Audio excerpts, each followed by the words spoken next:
पिता आणि पुत्र आणि पवित्र आत्मा यांच्या नावे हालेलुया हालेलुया. प्रिय बंधू आणि भगिनीनो, आम्ही ख्रिस्ती आहोत याचा आम्हाला अभिमान आहे.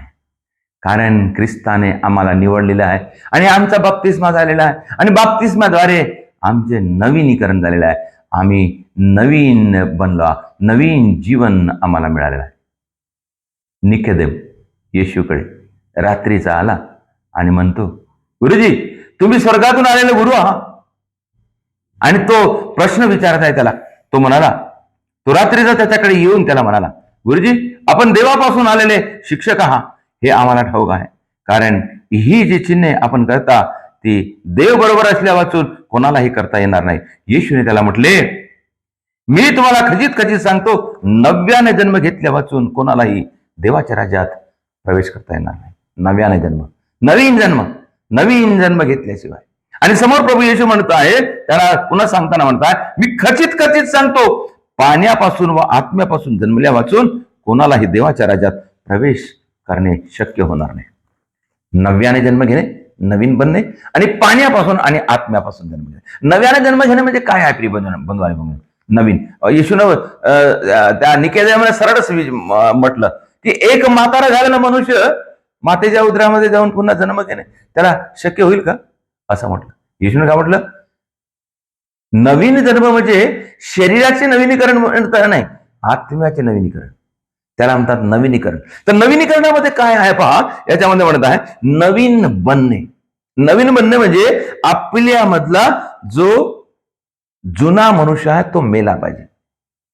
आम्ही फक्त ख्रिस्ती झालो म्हणून किंवा धर्म बदलला किंवा आम्ही धार्मिक बनलो म्हणून आम्ही नवीन बनलो असं नाही. आम्ही आमच्या जीवनाचे परिवर्तन केलं पाहिजे.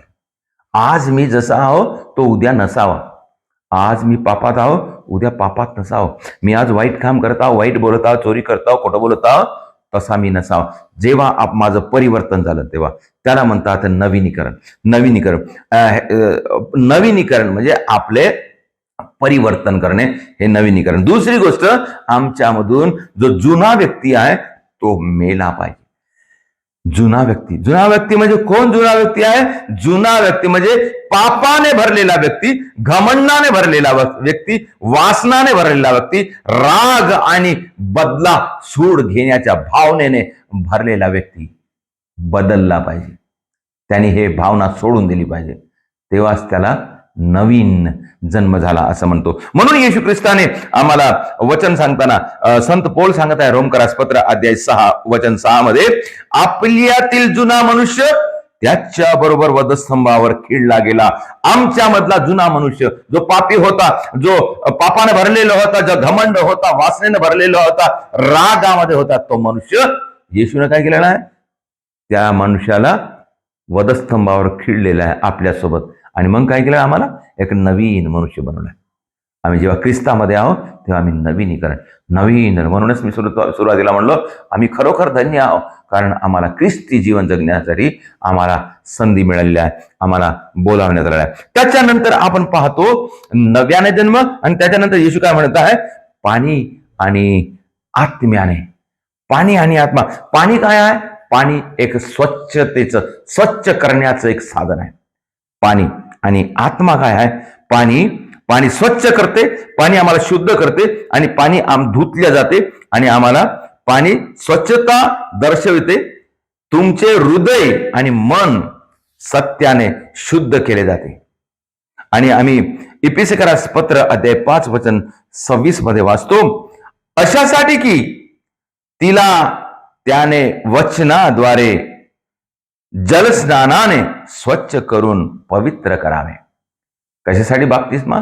की आम्हाला अशासाठी की तिला म्हणजे ह्या कलिसियाला तिला त्याने वचनाद्वारे जलस्नानाने स्वच्छ करून पवित्र करा. पवित्रीकरण जे पाण्याने धुतले म्हणजे स्वच्छ करणे, म्हणजे बाप्तिस्माद्वारे आमचे पवित्रीकरण होते. नवीन बनवणे, पवित्रीकरण करणे. आणि त्याच्यानंतर पाणी आणि आत्म्याने म्हटल्यानंतर, जेव्हा आत्म्यामध्ये म्हणलं तर आपला अंतकरण, आत्मा, हृदय, नवीन बनणे, जुनं ते सोडून देणे.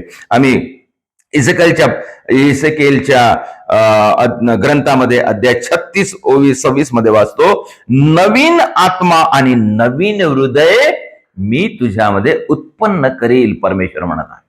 कधी? बाप्तिस्म्याद्वारे. नवीन हृदय आणि नवीन आत्मा आमच्यामध्ये उत्पन्न करेल, आणि तेच आमच्या बाप्तिस्म्याद्वारे आम्हाला नवीनीकरण आमचे होते. आणि त्याच्यानंतर आम्ही पाहतो नवीन मन आणि नवीन चाल. आमचं मन जेव्हा नवीन बनते तेव्हा आमचा स्वभाव नवीन बनते. नवीन म्हणजे ख्रिस्तामध्ये, विश्वासामध्ये ख्रिस्ताचे अनुयायी बनून आम्ही, आणि त्याच्यानंतर आम्ही पवित्र आत्म्याच्या फळाने भरून जातो. पवित्र आत्म्याचे फळ काय आहे?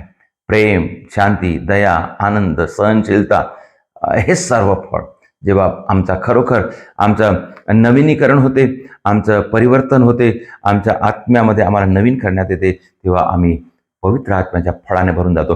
त्यालाच म्हणतात प्रिय बंधू आणि भगिनींनो, नवीनीकरण, नवीन जन्म.